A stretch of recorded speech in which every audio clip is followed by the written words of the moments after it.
strokes shaved system. We work from the green, the hole, backwards. Planning, playing, and practice. Now, when we explain it, we also work backwards from the green and the hole. These are the end of the hole, but we work back from there. Sounds funny, right? But please understand, this is not revolutionary. This is how Tiger Woods, this is how Jack Nicholson, this is how all the best players play golf. They play back from the hole. Why? Because we can control our putting.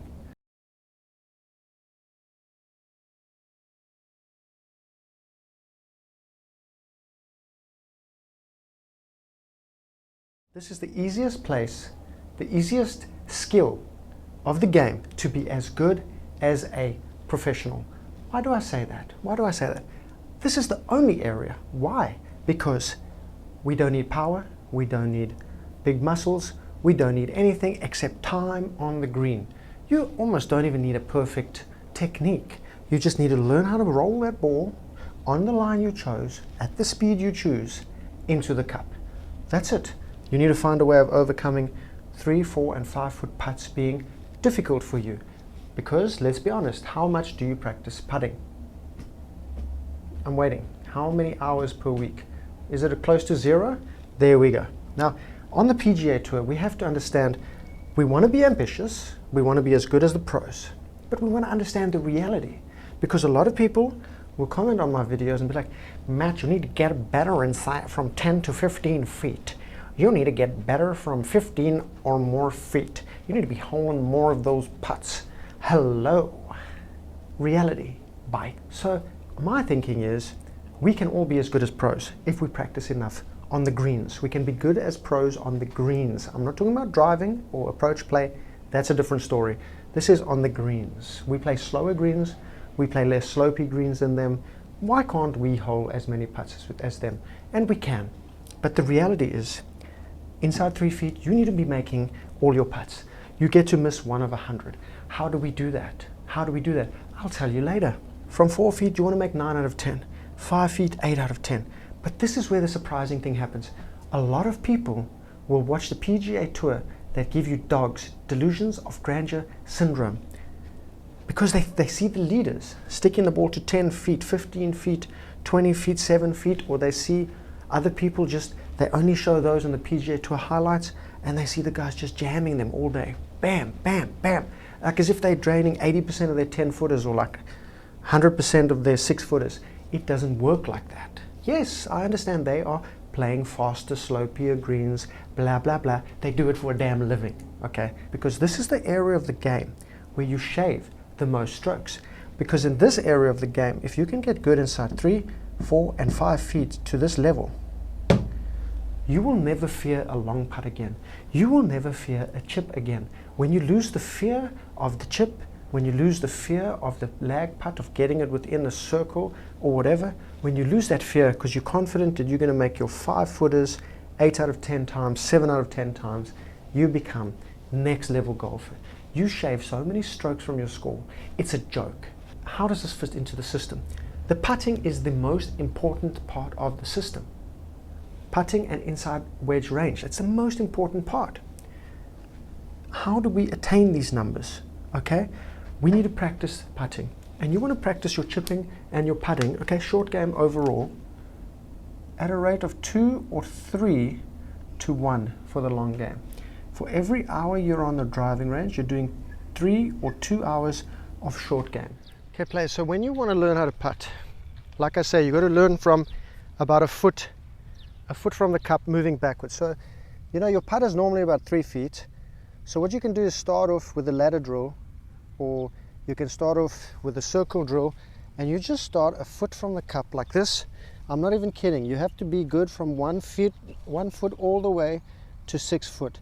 You get yourself maybe 5 balls, 6 balls, 8 balls, totally up to you. And I know it looks ridiculous, but you want to get good at these, because once you get good at these, you can move back to 2 feet. So you know whenever you have this putt, you're going to be real confident because you've been conditioning yourself to see the ball go in and to hear the ball go in. This is the most addictive sound in golf. Listen to this.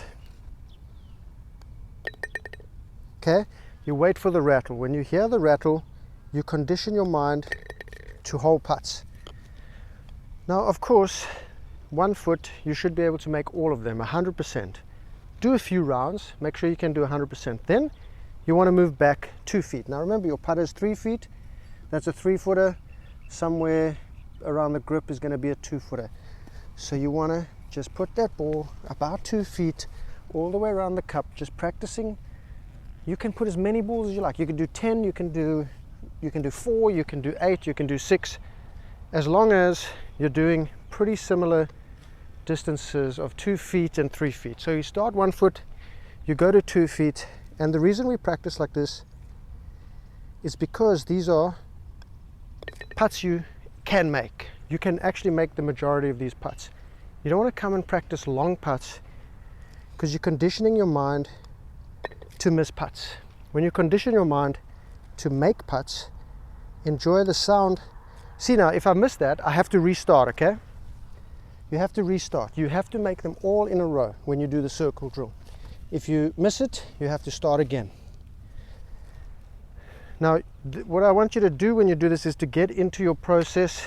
Don't mindlessly hit putts. Get into your process, come up to the ball, line it up, practice perfectly. Don't just practice junk. And then get that conditioning. Wow, I'm holding putts, I'm getting confidence. We do 2-footers, 1 foot all the way back to 6 foot. You're not going to make all of your 4-footers and above, but you are going to make all your 3-footers.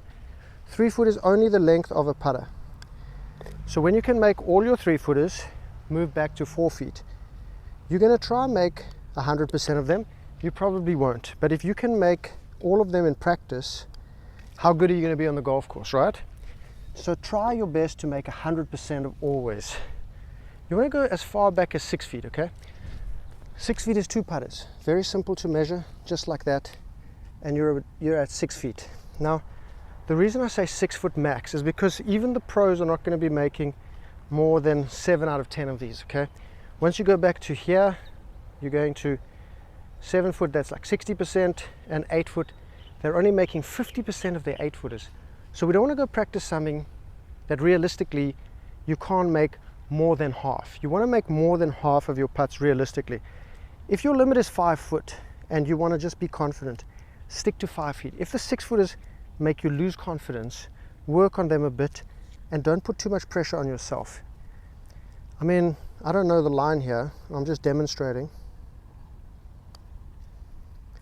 So once you get conditioned into hitting 6-footers in the hole on the practice green, you take that with you to the course, but you have to be mindful, okay? We're not just coming around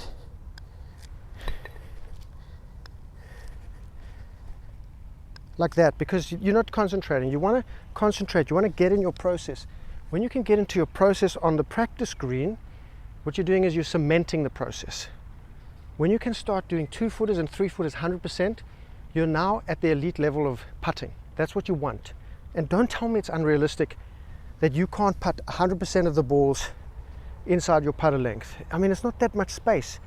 You come up, you get in your process, you pick your line, you work out how you're going to do this. How am I going to get that ball started on the line?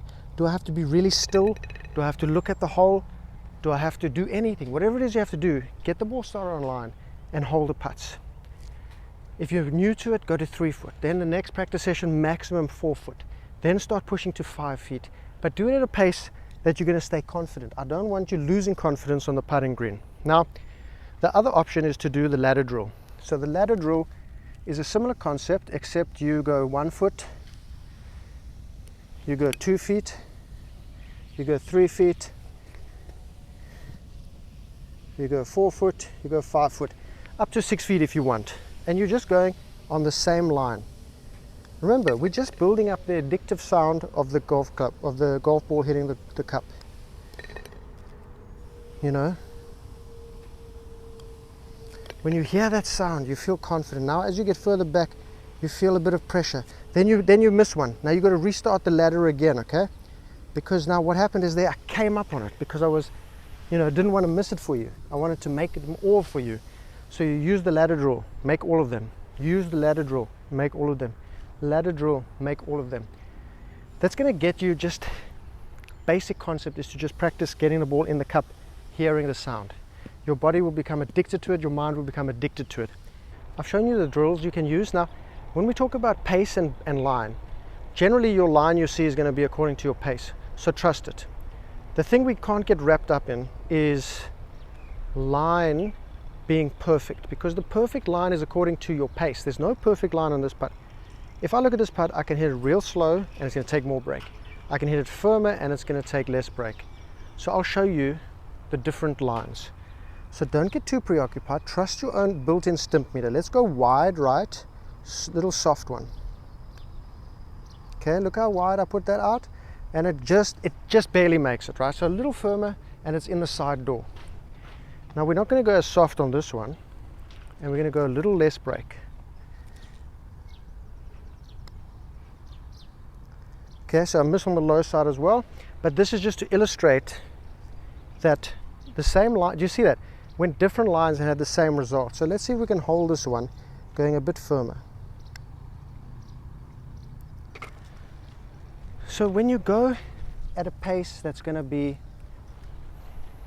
over here, if you miss, you can take less break. If you're going to be trickling the ball in, you can take more break. If you're going to go medium pace where you just want to hit the pin and maybe finish about here, perfect pace, you're going to take a little bit less. So there's no perfect line unless it's a dead straight putt. So always remember that when you're reading the putt, your built-in stimp meter is giving you the line according to your pace. And that's important to remember, because a lot of people worry so much about the line and the pace and how have I picked the right line and is my pace okay? Your pace and your line actually match. When it matches, you trust it and you go with it. First instinct, go. Addict yourself to it, okay? Become addicted. Love the sound. Move it back 2 feet. Hit it in the cup, all the putts. Don't get frustrated. Understand it's a process. We're working our way up to making 7 out of 10 6-footers. You can do it, believe me. Now you're telling me that's unrealistic, I can't do that. You don't even practice your putting. People who practice their putting will tell you this is possible. This is the difference, okay? You're talking to someone who's doing it, who does it. I play with other people. The people who speak the least, complain the least, tell other people they're wrong the least, are the ones who are doing those things, getting them right. That's why they don't speak up. The ones who are in denial, saying it doesn't work, are the ones who don't do it. If you get the ball inside 6 feet from whatever you're doing, you've got a better than 50% chance of making the next putt. Close to 60-70%, and if you can get it to 4 feet every time, you know you've got a 9 out of 10 chance of making it. I love short putting. Why? Because I practiced it. Now these numbers may be ambitious to you, but they're attainable. Because remember, when we talked about this in the beginning, commitment and belief. You have to believe, you have to commit, and you have to apply yourself, and you will get better. If you go to the driving range, just scrape and hit all the time, you are not going to achieve these numbers. You want to be hitting the practice green more often. Practicing inside 6 feet only. Now if you want to practice for pace and distance control, putt to a tee. Don't putt to a hole. You're conditioning your mind to be putting to a hole, and you're going to condition your mind to miss the golf hole. That is not good for your psychology. You're always going to get to the green thinking you can't make it. But if you can hit that tee, make hitting that tee your goal. Wow, what a difference it makes to your game. Please don't go practice lag putting expecting to make 20 footers, because as you can see, at 10 feet alone they only make 42%. At 20 feet they're probably about 25%. They're going to make 1 out of every 4. Don't get too down about that. Don't go practice those. Practice to a tee or to the fringe of the green to get pace and distance. For making putts, we want to be inside 6 feet. If you can start a putt on a 6-foot putt on your line with the correct pace, you can do it from 25, 30, 40 feet. I promise. Skip the lag putting. Just do the inside 6 feet. You'll be a better golfer. Now, one of the things about planning is that a lot of the people will always say, not in golf, in life, never look back. I say, shut the hell up. Look back when you're standing on the green. So you can get better planning, you can get a better process. Look back from the hole. Look back from the green. Where's the good place to miss around the green? Where's the bad place to miss? So that when you go play again, you understand more about your golf course. Where's the good place to approach from? What angle?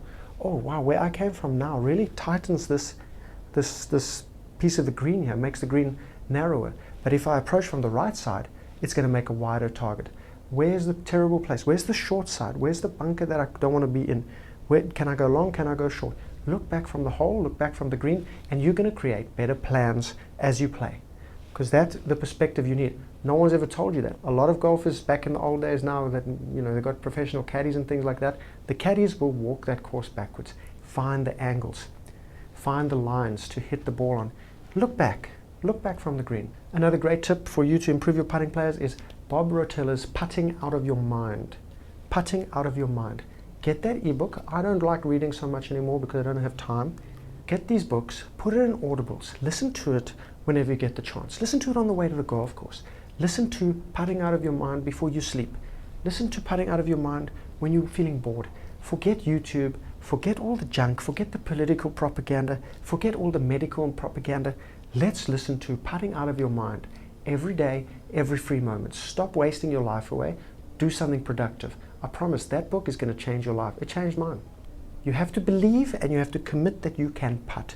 A lot of people will say they cannot putt, and that stops them. Anytime you give up before you start, by default, you lose. So don't give up. I can putt. Lie to yourself. Tell yourself the green is my kingdom. I love putting. I can't wait to get on the green because I love putting so much. Reverse the psychology. If you think you suck at putting, take those putts that you can't do on the golf course, get onto the practice green, 4-footers, 5-footers, 2-footers, whatever it is that you have trouble with. If you can make that putt on the practice green, it means it's in here. If you cannot do it on the practice green, you need to see a pro. You need to see someone to teach you the mechanics. There may be something wrong with you. But if you can do it on the practice green, give yourself some time, give yourself a few sessions, you're going to be a great putter. When you can putt in the stroke shave system, it's an upward movement of confidence, and I will show you that. One more note on putting that changed my worldview. Bob Rotella. Every putt is a green light putt. There's no red light, yellow light putts. Everything you try to make. You make that target small to hold a putt, and if you don't, you try and make the next one, right? You try and make the next one. If you boom it 3 or 4 feet past, bam, you know you're going to make the next one. You just try and make the next one. You reset after every putt, you go through your process, and you try and make the next one. That's the way. Now, if you can cut down your 3 putts, if you can do better lag putting, and if you can hold more putts inside 6 feet, you're going to slash strokes immediately. A lot of the people I see who struggle to break 90 and 100 are putting up 3, 4, 5, 6, 3 putts around. If you can just narrow those down to 2 putts, I promise you're going to do better. And it's very easy. You don't need to have at all any kind of skill. You just need practice.